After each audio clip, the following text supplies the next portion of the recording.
Mabuti ka pa, nasa bahay. Sa natutulog mong anak, ikaw ang nakadantay. Ramdam ng pamilya mong sila'y may karamay. Samantalang kami, isang paa nasa hukay. Ewan ko ba kung bakit ang daming nagre-reklamo na tila yung bahay nila parang isang impyerno, na kahit anong bawal, ipipilit yung gusto. Naisip ko tuloy, sulit ba ang pagod ko? Sulit bang magsalba ng buhay ng iba?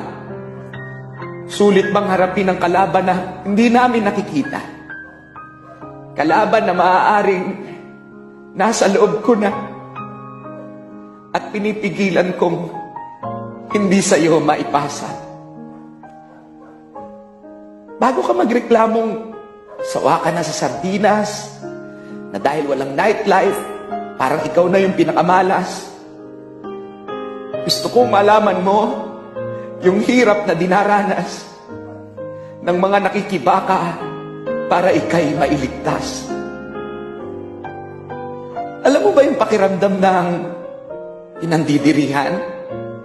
Na walang gustong kumausap sa'yo kasi taga-ospital yan. Na kailangan naming ipagpatuloy yung sinumpaang katungkulan na kung mahahawa kami bukas ay walang kasiguraduhan. Alam mo ba yung pakiramdam na takot ka? Pero sa harap ng pasyente, hindi mo pwedeng ipakita na yung sarili mong anak, hindi mo makamusta dahil busy-busy kang asikasuhin yung iba.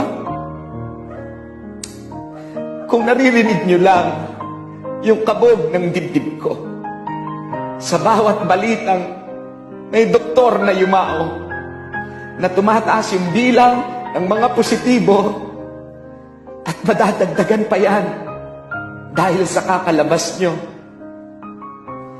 Ilang doktor pa ba ang sasapit sa kamatayan?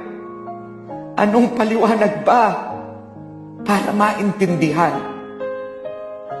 na manatili lang kayo sa inyong mga tahanan ay nagampanan nyo na ang ambag nyo sa bayan?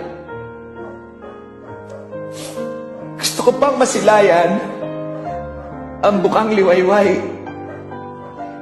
Gusto ko pang akapiling ang mga mahal ko sa buhay. Lahat ng tapang na meron ako ay nakanda kong ialay. Pero katulad po ninyo, ayoko pang mamatay.